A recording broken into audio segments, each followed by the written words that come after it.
Have you ever noticed how some people speak and the entire room pays attention, and how others, even with something important to say, can barely finish a sentence without being cut off, ignored, or forgotten? That is not luck.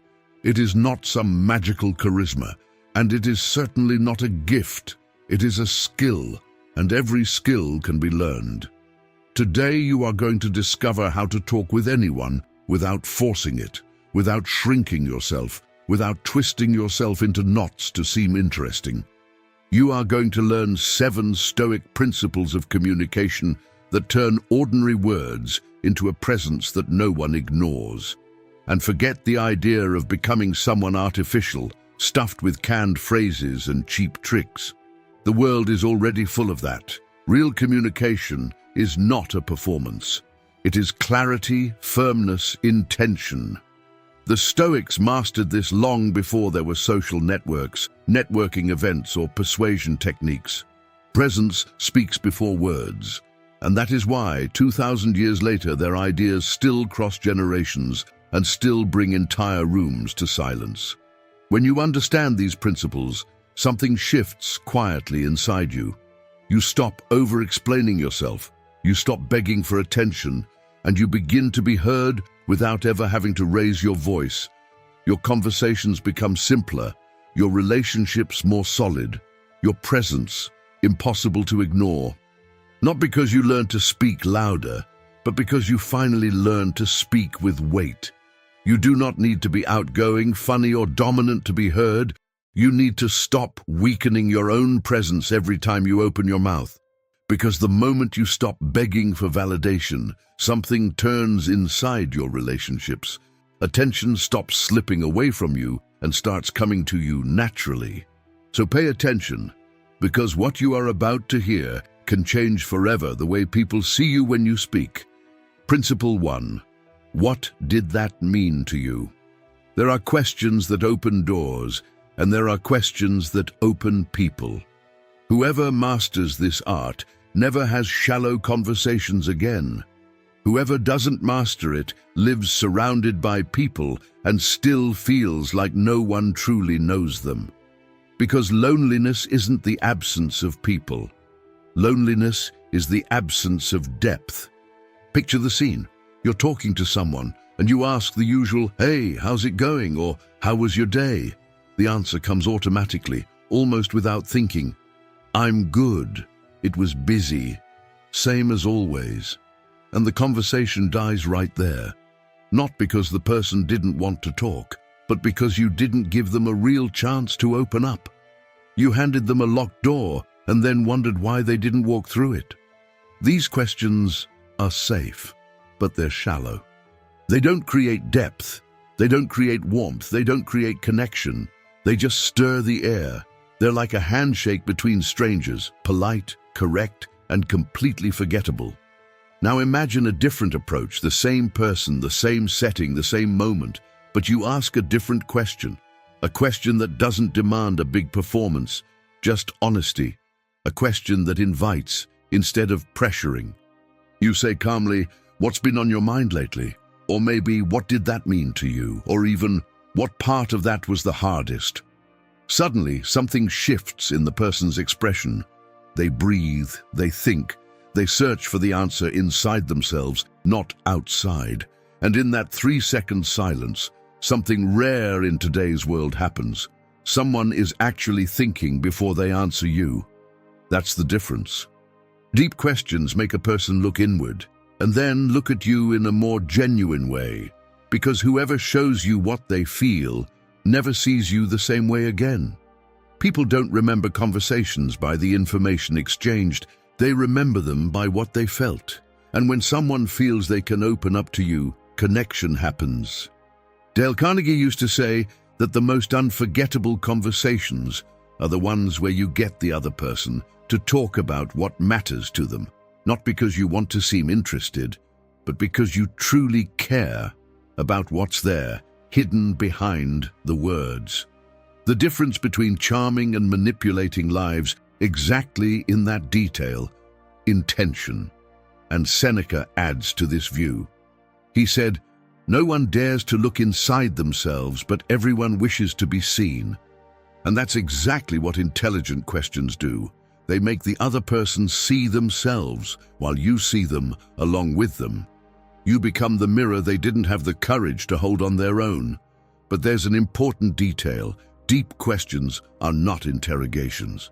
They aren't meant to investigate or to force intimacy. They're meant to open up space. And space is everything a conversation needs to thrive. When you ask, "How did that affect you?" or "What did you learn from that?" you're not invading. You're saying, "I can walk with you on the inside if you want to take me there."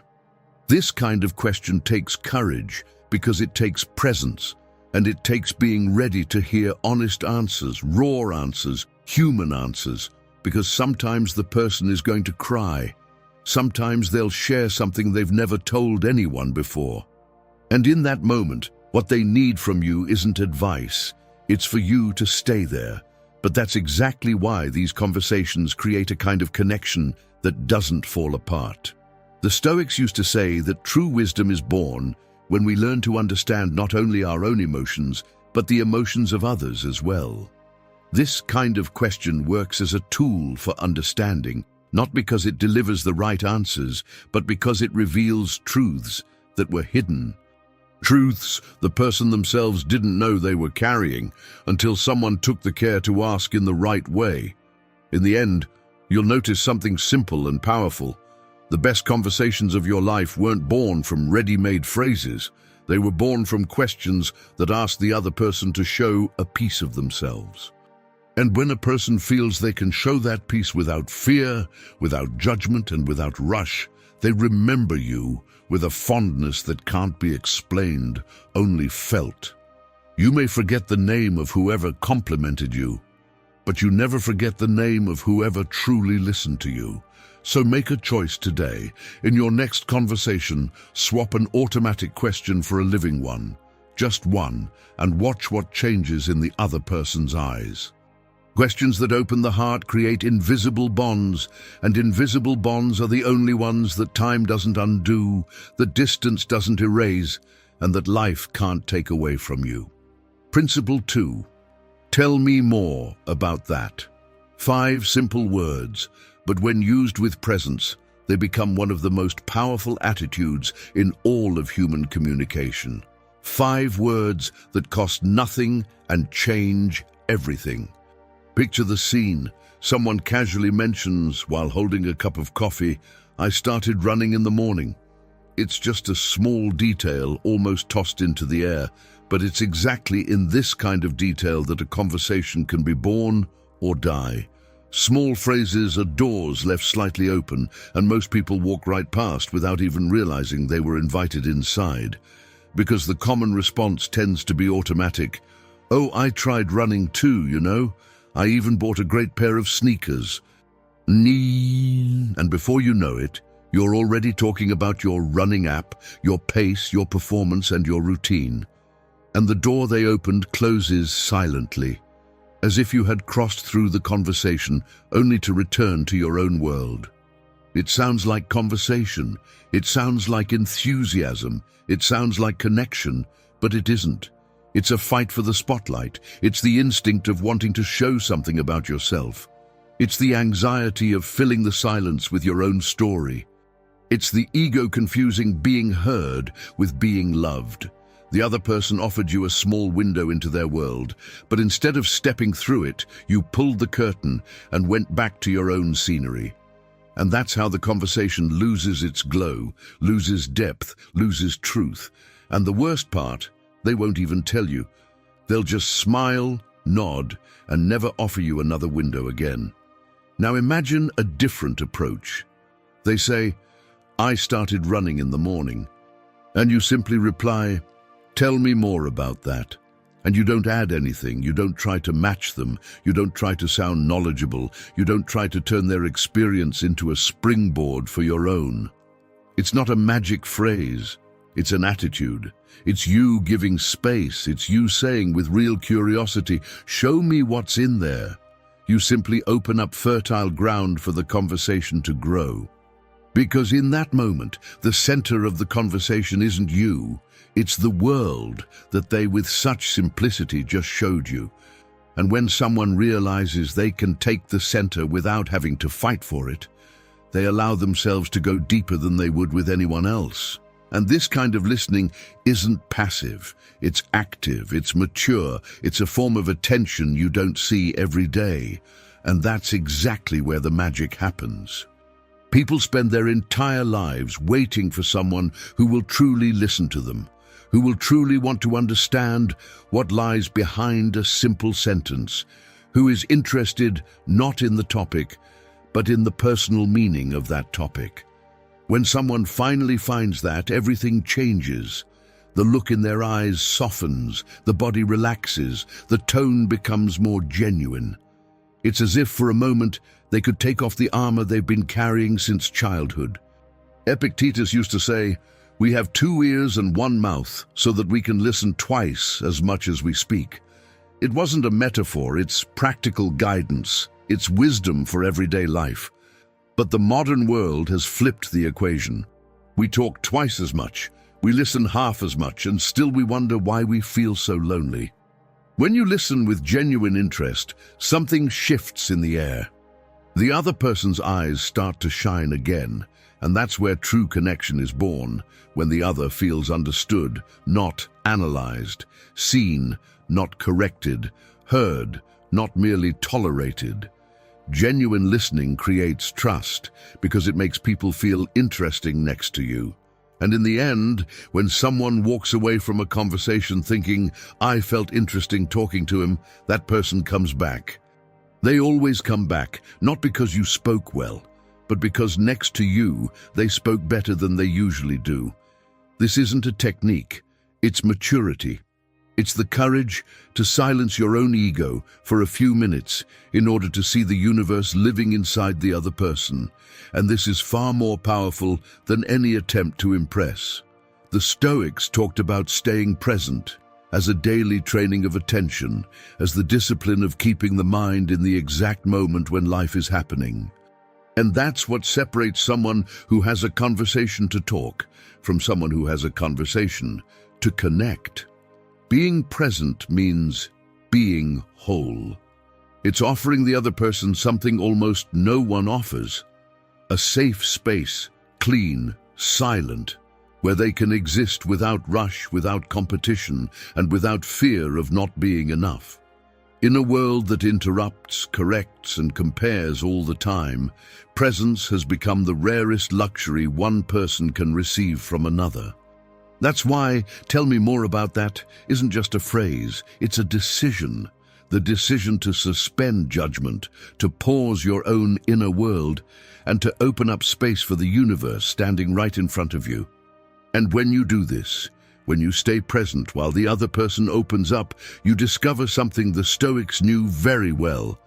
Listening is a form of love for the truth, because it's through listening that we see who the other person truly is, and it's through it that we see who we are becoming. It's in the attentive silence, in the calm of presence, and in the sincere curiosity that communication stops being an exchange of words and becomes an encounter.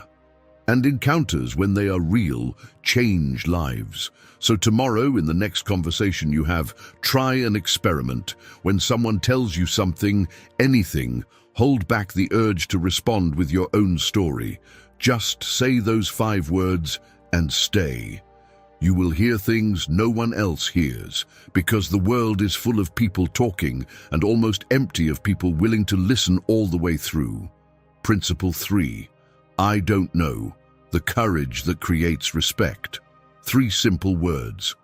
But when spoken calmly, they reveal a kind of strength that few people have the courage to show, because it's easier to pretend to know everything than to admit you know nothing. Picture the scene.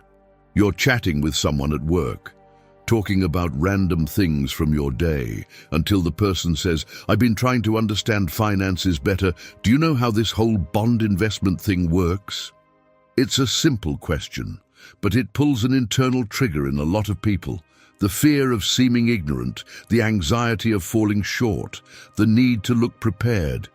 It's surprising how an innocent question can set off an alarm that's been there since childhood. The fear of being the only kid in the classroom who doesn't know the answer. And then come the improvised answers. I get a little bit of it. I've read a few things. I'm no expert, but while the person speaks, you feel the discomfort growing, insecure sentences trying to sound secure, words that look like an explanation but only carry hesitation. It's the sound of someone building a bridge while walking across it. It's as if the person were fighting against a silence that feels far too dangerous to allow. But now, picture a different posture. The same question. Do you know how this works? And you answer, without hesitating, without justifying yourself, without feeling smaller. I don't know. That's it. 2 clean words, clear, whole. It's not giving up, it's not weakness, it's presence. It's the shortest sentence in the world, and at the same time the hardest one to say out loud for anyone who learned early on that worth is a synonym for knowing. The room shifts instantly. The other person relaxes, the social weight disappears, and the conversation stops being a stage where everyone tries to prove themselves. All of a sudden, the two of you are standing on the same ground, and that's exactly what creates trust, because no one fully trusts someone who never makes a mistake. We trust those who show themselves whole, cracks and all. There are people you listen to and you simply know they aren't trying to seem like something, they just are. And curiously, that transparency makes them seem stronger than any fake attempt to show off knowledge. Their strength doesn't come from what they reveal, it comes from what they don't need to hide. Socrates used to say, "I only know that I know nothing." That wasn't a rhetorical trick, it was a form of freedom, because whoever admits not knowing opens themselves up to learning, while whoever has to pretend stays a prisoner of their own image. And there's no prison more exhausting than the one we build ourselves every single day, brick by brick, to hold up a version of who we are that isn't real. The Stoics understood this humility not as submission, but as clarity. The clarity of recognizing that no one loses worth by admitting ignorance. In fact, they gain respect. Because honesty conveys security, and security creates connection. When you say, "I don't know" with presence, the person on the other side feels they're standing in front of someone real. Not someone trying to impress, not someone fighting for space, but someone who is there, being truthful. And in a world where everyone pretends to know everything, finding an honest person is like finding clean water in the middle of a rushing current. And, in that kind of conversation, fertile ground appears for learning, asking, exploring. The dialogue becomes light, human, sincere, and the relationship grows effortlessly, because no one teaches anything to someone who already knows it all. But everyone wants to help someone who had the courage to say, "Explain it to me." "I don't know" isn't a humility technique. It's a posture, it's the ego bowing down so the truth can come in. It's maturity recognizing that there's nothing wrong with not having all the answers. It's the difference between someone who wants to look smart and someone who actually wants to become smart. At the end of the day, admitting that you don't know is an act of courage, because it's a way of saying, "I don't need to look perfect to have worth." And that's a freedom many people spend their whole lives searching for, but few have the courage to practice. Notice something. The people who left the deepest mark on your life were never the ones who knew everything. They were the ones who, at some point, looked at you and said, "I didn't get it either, let's figure it out together." And it was at that exact moment that they stopped being superior to you and started being unforgettable to you. That's why the next time someone asks you something you don't know, resist the urge to improvise. Breathe, look them in the eye, and just say, "I don't know." You'll feel a short moment of discomfort, and right after, a huge relief. Because for the first time in a long time, You didn't have to carry the weight of being someone you aren't, and whoever heard you will remember that, not as a failure, but as the moment they realized they can truly trust you. Principle 4. That sounds hard. These words completely change the way someone feels when they're around you, and strangely enough, almost no one uses them, because most people confuse helping with fixing and loving with solving. Picture this. You're talking to someone close to you, and the person starts to open up. I'm trying to keep up with work, the house, and on top of that, take care of my mother, but there are days when I just can't do it. Almost every time, the automatic response is one of these. Oh, but have you tried doing this or that? When that happened to me, I did it this way. You need to learn to get more organized. It sounds like concern, but it hurts like judgment. Because the person wasn't looking for a solution, they wanted to be seen, and every time we try to quickly fix someone else's pain, we create the feeling that they aren't handling it well enough. In the effort to help, we end up adding one more burden to the weight they're already carrying. Now, on top of the pain, they also have to explain why they couldn't get over it on their own. Now picture a different approach. The same person opens up, the same tired voice, the same heaviness in their eyes, and you simply answer, "That sounds hard." Not to play it down, not to make it dramatic, not to agree with everything, but to acknowledge what that person is going through.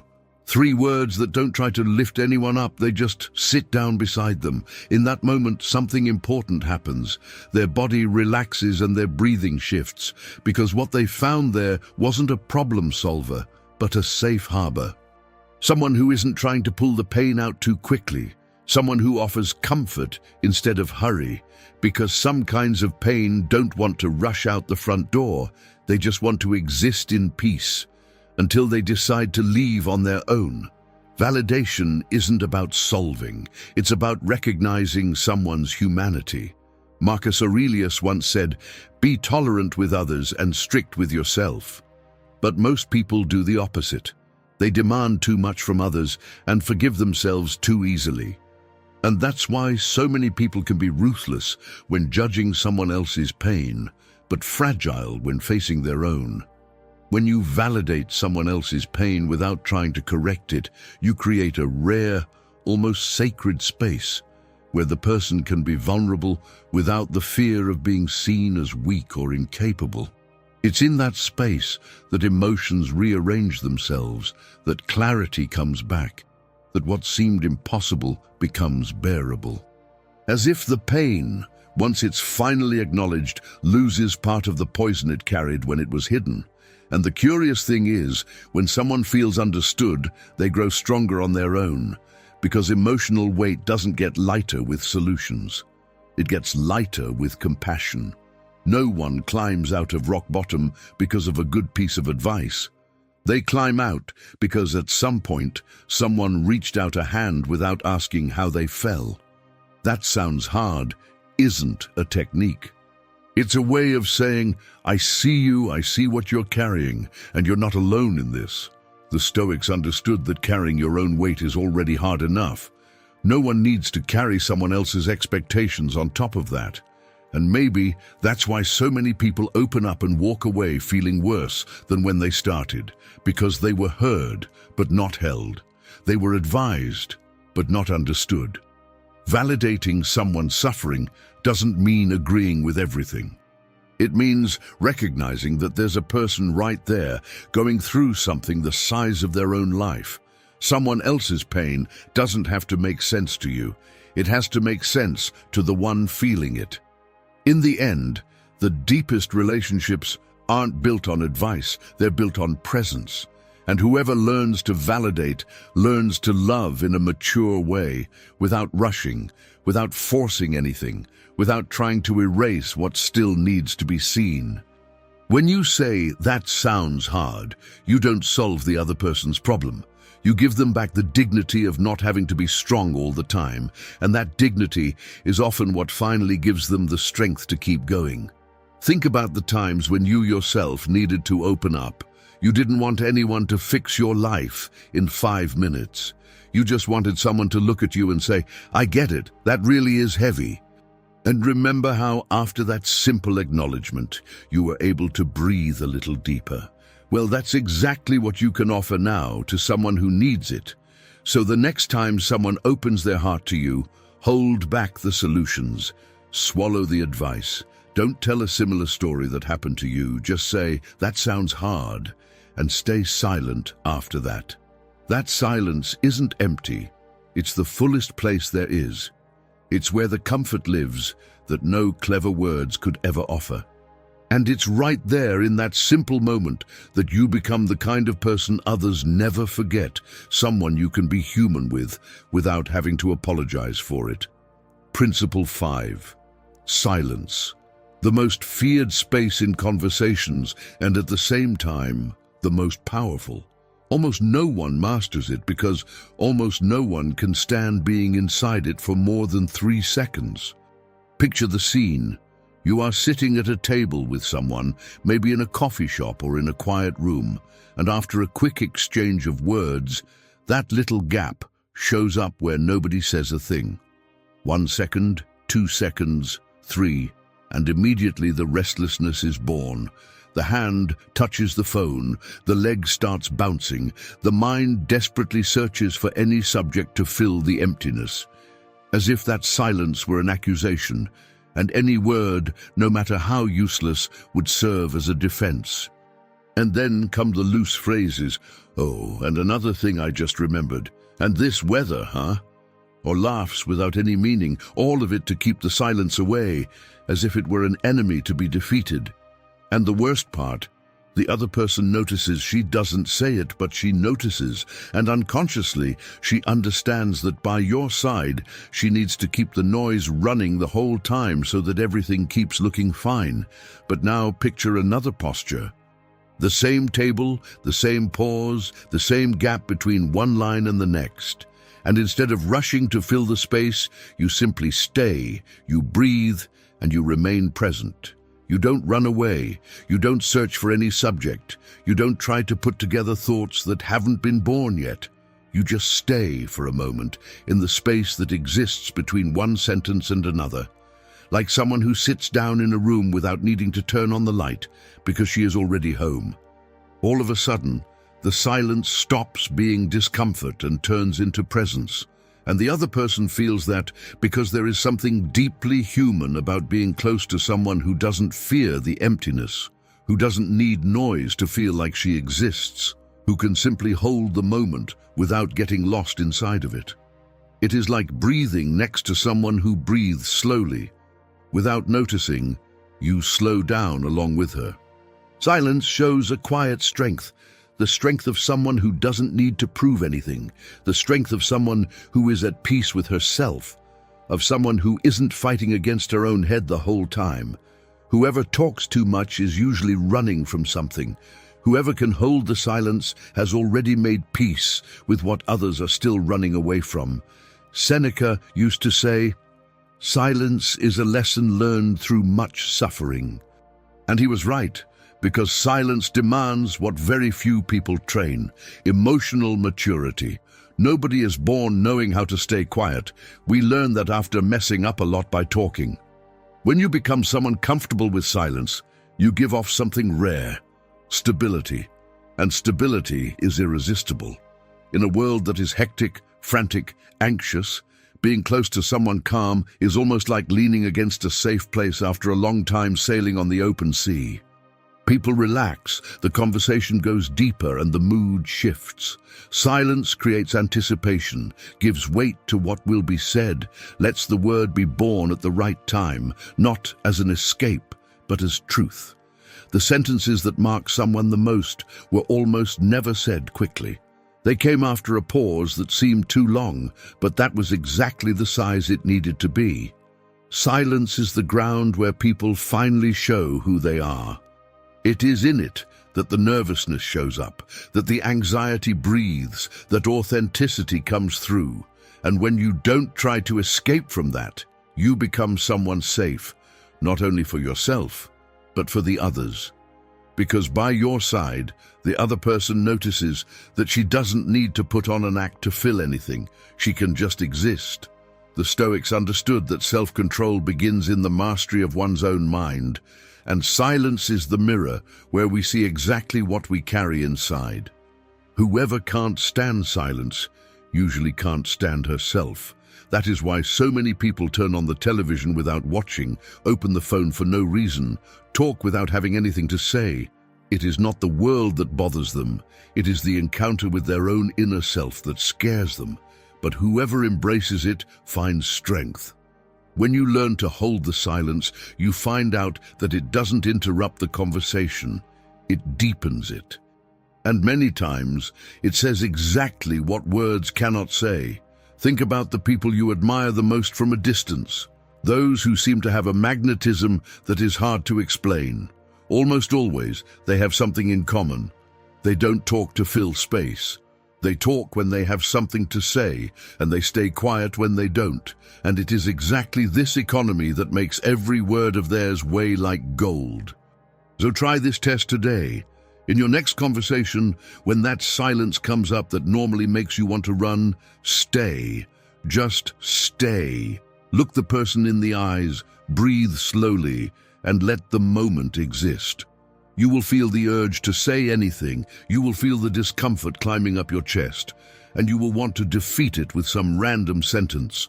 Resist, hold on for 3 more seconds, and watch what happens. Because it is exactly in that space, in that very thing you used to avoid at all costs, that something lives which nobody else offers. Full presence, without noise, without disguise, without rush. And whoever listens to you in that silence will feel something she has maybe never felt before next to another person. The peace of not needing to say anything in order to keep being loved. Principle 6. No. A short word. But when spoken with awareness, it's the line that separates those who live to please from those who live with purpose. 2 letters that fit inside the mouth, but that so many people carry in their chest for an entire lifetime without the courage to say out loud. Think about it. Someone sends you a message saying, "Can you help me real quick?" Or, "Can you get this done for me today?" You look at the request, you feel your body grow heavy, you realize you're already tired, that you already have too much on your plate, that this is going to steal your peace. But the answer comes out on autopilot. Of course, no problem. I'll figure it out. And between what you felt and what you typed, there's a wide chasm. It's inside that chasm that your energy keeps slipping away every single day, without you even noticing. Right after comes that bitter feeling of having betrayed yourself, not because helping is wrong, but because that yes wasn't born from your will. It was born from fear. Fear of looking rude, fear of letting someone down, fear of losing affection, fear of conflict.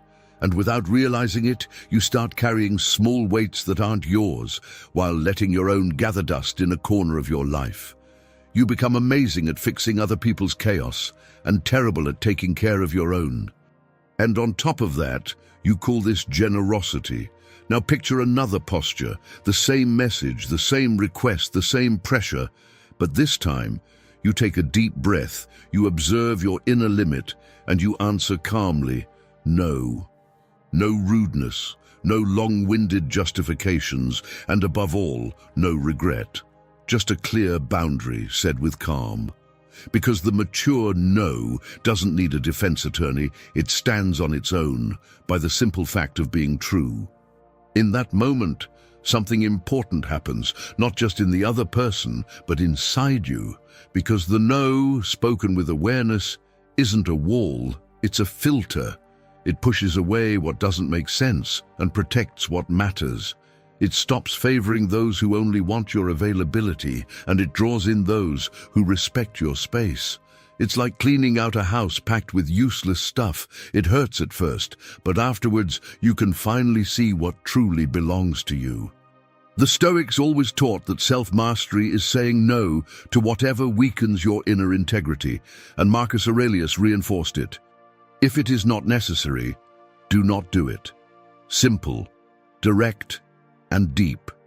But today we've built up the illusion that saying no is an act of selfishness. And that's exactly why so many people live exhausted, because they say yes to everything and say no only to themselves.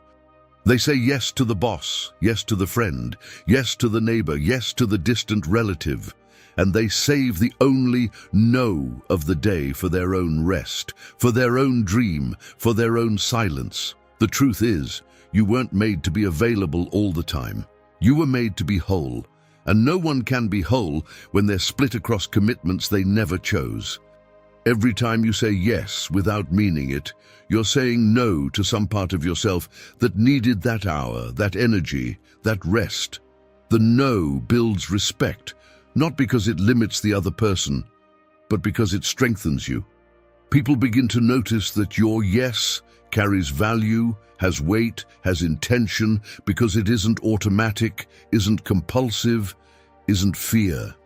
And it's funny how everything shifts once you learn to say no. You start ending your day with dignity, not with regret. You start choosing with more clarity. You start treating yourself with more seriousness. You start seeing yourself as someone who deserves peace, not just productivity. You discover that resting isn't laziness, it's strategy. That saying no is care, not cruelty. That protecting yourself is the oldest and most honest way of staying whole in a world that loves broken and available people. The no is a form of self-love that few people have the courage to practice. It's the mature voice that says, I respect my limit. And whoever respects themselves teaches the whole world to respect them too, because the world treats you exactly the size you treat yourself, not 1 inch more. Saying no doesn't push away the right people. It only pushes away the wrong ones, and it protects the most precious part of you, your presence. Notice something. The people you admire most in life aren't the ones who go around saying yes to everything. They're the ones who carefully choose where to place their time, their attention, their energy. And that's exactly why, when they do say yes, that yes means something. When they show up, their presence carries weight. When they care, you feel it. So start today. You don't have to become a different person overnight. Just, the next time someone asks you for something, take a pause before answering, 3 seconds, and silently ask yourself, is this my yes, or is this my fear? If it's fear, take a deep breath and say no. Your voice might shake. You might feel that tightness in your chest. It might feel strange. But you'll go to bed that night feeling something you maybe haven't felt in a long, long time. The lightness of having stood on your own side. And when this becomes a habit, you'll notice that your life starts to fit you again. That your time becomes yours once more. That the right people stay. And that the ones who walked away, truth is, were never really there for you. They were there for your yes. And those you don't need. Principle 7. I respect you deeply. 4 rare words. Not because they are hard to say, but because they require a kind of gaze that today we have unlearned how to cultivate. The gaze that sees the person beyond their usefulness, beyond their gesture, beyond what they do. In a world that measures worth by output, stopping to honor someone for who they are and not for what they produce is almost an act of quiet rebellion. Picture the scene. You are with someone who always helps you, always makes an effort, is always there at work, in friendship, in family. One day, this person does yet another favor, and you reply with the automatic, thank you. It is correct, it is polite, it is necessary, but sometimes it is not enough. Because thank you acknowledges the action and not necessarily the being. It is like paying a bill. It fulfills the protocol, but it leaves no mark. And that is exactly where many relationships lose their depth, not because love or respect is missing, but because what is missing is the most intimate recognition, the one that says, I see who you are. There are people who stay by our side for years without ever hearing one true sentence about who they are. They receive thanks, they receive compliments for what they do, but they rarely receive what they need the most, the confirmation that they have been perceived as a human being. Now picture another posture. The same person, the same gesture, the same moment, but instead of merely saying thank you, you look into their eyes for a second and calmly say, I respect you deeply. It is different, it is greater, it is more human. Because I respect you deeply is not about what the person did, it is about who they are when they do it. It does not praise the action, it honors the intention. It does not acknowledge the function, it acknowledges the character. It is the difference between applauding the outcome and seeing the person who decided in silence to be that way, and no one receives this with indifference. There is a stillness that is born on the other person's face when they realize that they are not being evaluated but seen, as if something inside them breathed in relief for a moment, as if, at last, a piece of their existence had been truly recognized. Many people carry, for years, the quiet feeling of being invisible even when surrounded by others. An honest sentence like this one may be the first time in a very long while that someone hands them back their own reflection.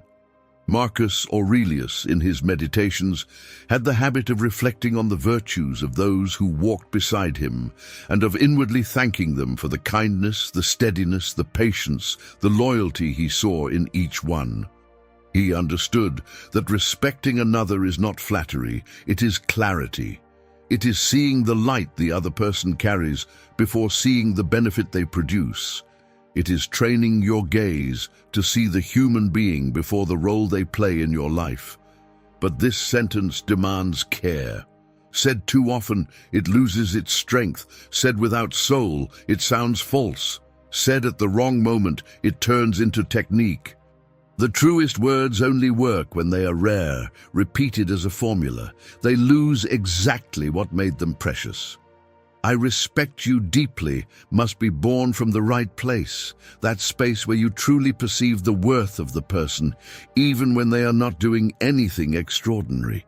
When used with truth, it creates bonds that do not break, because people do not become loyal because of favors, they become loyal because they felt seen in their humanity. Favors you forget, but the day someone looked you in the eyes and recognized you as a person, that is something memory keeps for the rest of your life.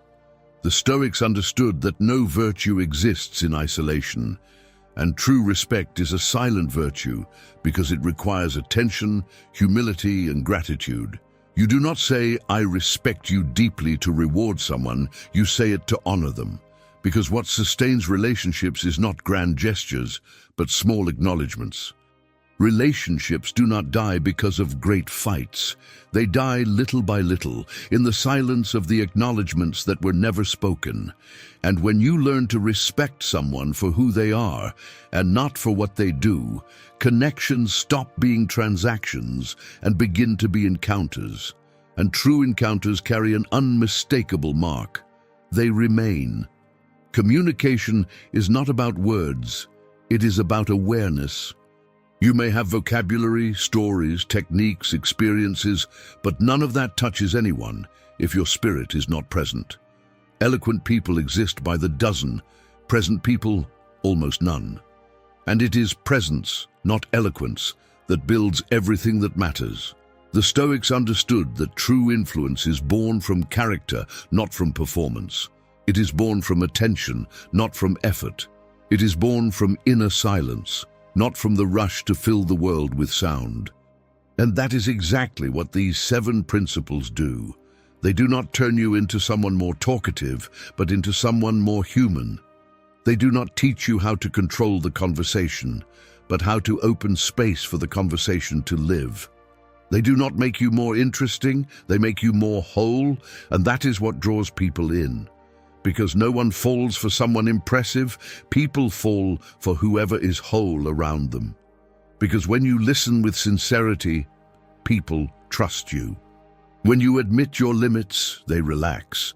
When you validate their pain, they open up. When you hold the silence, they rest. When you truly value them, they flourish. When you say no with calm, they respect you. And when you ask questions that open the heart, they show themselves. None of this is pretense or a manipulation technique. It is, in truth, maturity, presence, that rare kind of posture that does not ask for applause but transforms the mood of any place you walk into. It is the difference between someone who needs to be noticed and someone who is unforgettable without making any effort to be. The Stoics always taught that greatness lies in removing what is unnecessary. And perhaps that is the greatest lesson of all. You do not need to be extraordinary to create connection. You only need to be whole. When you let the ego fall silent, when you give up the need for validation, when you choose to listen before speaking, when you offer attention before opinion, something shifts around you. People begin to seek you out, not because you speak well, but because near you they feel better, and that in the end is the only real measure of how much you matter in someone's life, how they feel when they are with you, and how they feel your absence when you are not. And that is what builds strong relationships, deep conversations, true bonds. It is not talent, charisma, or a gift. It is the daily practice of staying present with yourself, with the other, with life. Think for a moment. How many people passed through your life and walked away because you were never able to say what you felt for them? How many relationships wore down in silence, waiting for an acknowledgement that never came? And how many are still here, around you right now, waiting for you to finally say the thing they have needed to hear for so long? Do not wait for the eve of a loss to discover the worth of the one walking beside you. The right words, when said too late, stop being affection and become only longing. So now I will leave you with an honest question. Which one of these 7 principles will you practice today? Not tomorrow, not next week, not when life settles down. Today, in the next conversation you have with the next person who crosses your path, because true connection is not built in great planned moments. It is built in small instants where someone chose to be whole. And perhaps in the end, this is exactly what will be left of you when everything passes. Not what you achieved, not what you said, not what you proved, but the way people felt when they were beside you. And that is the only inheritance no one can ever take from you. If these words reached you at the right moment, it is because you belong to the Stoic house. Leave your like, share it, and subscribe. This is your place. Thank you for watching.